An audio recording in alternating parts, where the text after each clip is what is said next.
D'abord, je tiens à vous remercier de cette invitation, puisque vous ouvrez une fenêtre à la poésie, ce qui est un peu rare.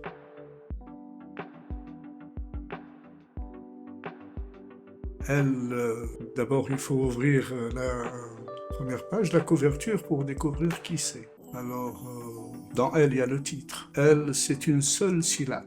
On sait que dans la langue française, il faut commencer par une majuscule. Et ici, ça commence par une minuscule, ce qui interroge. Et ça se termine par une virgule. Alors, après la virgule, il n'y a plus rien. C'est un défaut ou une transgression de la ponctuation du titre. Le titre est une vitrine qui attire ou bien refuse l'ouverture pour voir le sujet. Que ce soit un titre de roman, un titre de film ou n'importe quel autre sujet. Ce titre, on me l'a dit souvent, il interpelle. Pourquoi elle, une seule syllabe, minuscule et une virgule? On sait que là, dans la ponctuation, la virgule, c'est une courte respiration. Il y a le point virgule qui est un peu plus long et il y a le point qui termine une respiration. Ici, le lecteur va s'interroger, ou bien le titre va interpeller le lecteur pour dire c'est quoi cette courte respiration qui finit d'un coup, qui fait fonction d'un point. Et c'est là l'invitation à dire tiens, c'est de la poésie puisque c'est écrit poème et cette poésie, elle est intégrée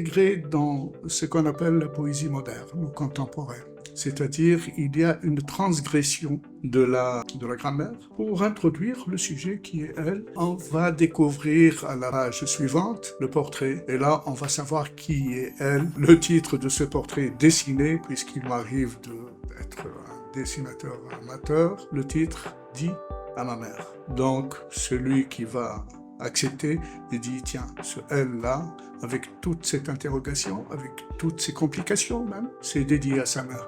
Et le hasard, il n'y a pas de hasard, fait que tout le monde a une mère. Donc ça intéresse tout le monde dans ce sens-là. Et pour la ponctuation, j'estime que la poésie, en général, c'est une question de ponctuation. Vous allez découvrir que dans assez de poèmes de elle, il n'y a pas de ponctuation. Et j'estime que la non-ponctuation ou l'absence de ponctuation est une forme de générosité du poète. C'est-à-dire, il laisse le soin au lecteur de ponctuer lui-même. Et ça, beaucoup de gens, beaucoup de lecteurs ne l'acceptent pas.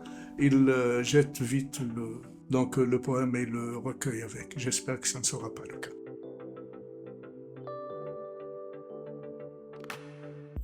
Oh, ma poésie, elle se situe d'abord dans la modernité, ça je ne le nie pas. Donc qui dit modernité dit exclusion de beaucoup de lecteurs, puisque la poésie elle-même, aujourd'hui comme hier, elle a été orpheline.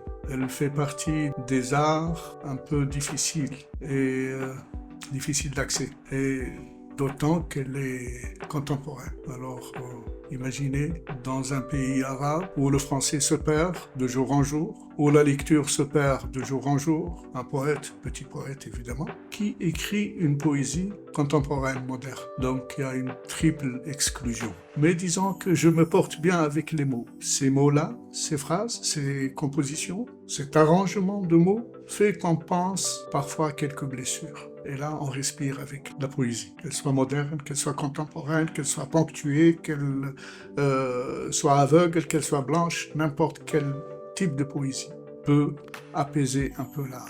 Et je tiens à dire que ma poésie, j'espère qu'elle soit intime, qu'elle ne se confronte pas avec la grandiloquence, avec le grand discours, qu'elle soit intime, qu'elle soit presque un chuchotement, et que le poème, avec ses mots, avec sa composition, surtout musicale, soit à hauteur de la poésie individuelle, de chuchotement, de confidence sur l'oreiller, disons-le bien, et ça peut, dans ce sens-là, saisir une certaine lumière.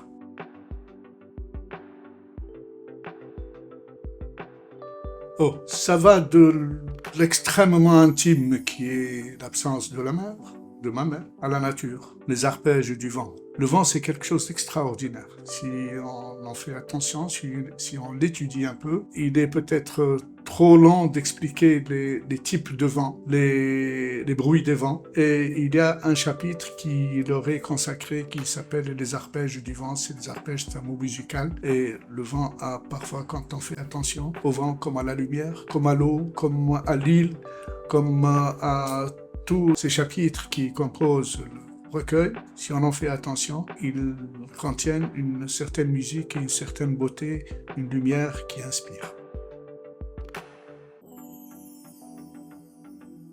Les grands poètes et les amis et les amantes et tous ces gens que je cite, ce sont eux qui m'ont fait, qui ont fait ma poésie, qui ont fait que je sois poète. Toujours petit poète, je dis bien. Et quand je parle de Severo Sardi, j'ai toute une histoire. Quand je parle de Abdel Meddeb, j'ai toute une histoire avec. Quand je cite n'importe quel poète, je sais que j'ai une histoire avec lui, qu'elle soit réelle ou bien imaginaire. Et là, c'est leur poésie. Georges Perros, Philippe Jacotet, tous ces poètes-là, ils m'ont inspiré pour écrire ne fût-ce qu'un petit poème, ou qu'une phrase, ou qu'une petite métaphore, bien un anaphore, bien n'importe quel type ou quelle forme de poésie. Et cette poésie, je la veux non seulement intime, mais inspirante.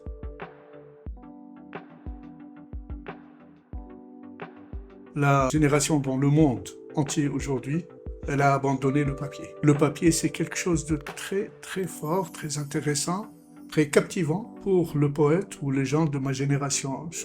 Je fais partie d'une génération qui a senti le froissement du papier, la couleur du papier, l'odeur du papier et la lumière que dégagent les mots. Le papier est quelque chose de très important pour le poète. Je parle de Reverdy qui parle aussi du papier, du genre de papier, ainsi de suite. Je parle des grands poètes du 19e siècle qui, par la ponctuation ou la non-ponctuation, ou le type de caractère ou d'écriture fait le poème.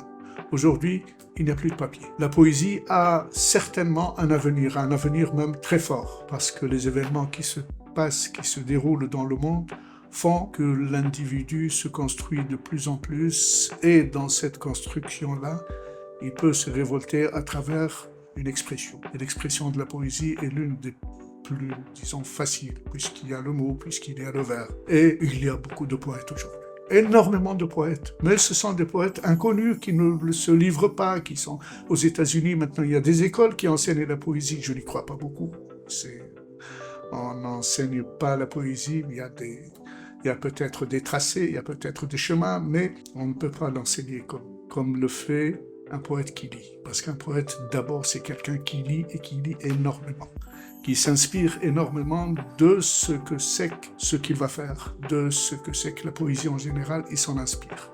Et j'ai un grand poète qui s'appelle Bernard Noël, que j'ai eu le plaisir de rencontrer, de discuter avec lui au centre de Hammamet il y a des années, dans les années 80, et qui disait « Regarde, il pousse des yeux dans les yeux sans que le vécu augmente ». C'est-à-dire la poésie elle-même, elle s'est construite, elle s'est développée, elle s'est transformée, elle s'est déformée, elle a revécu, il pousse des yeux dans les yeux, et le vécu est le même. C'est-à-dire que le poète a souffert hier, le siècle dernier, il va souffrir, et il va penser peut-être ses blessures aussi.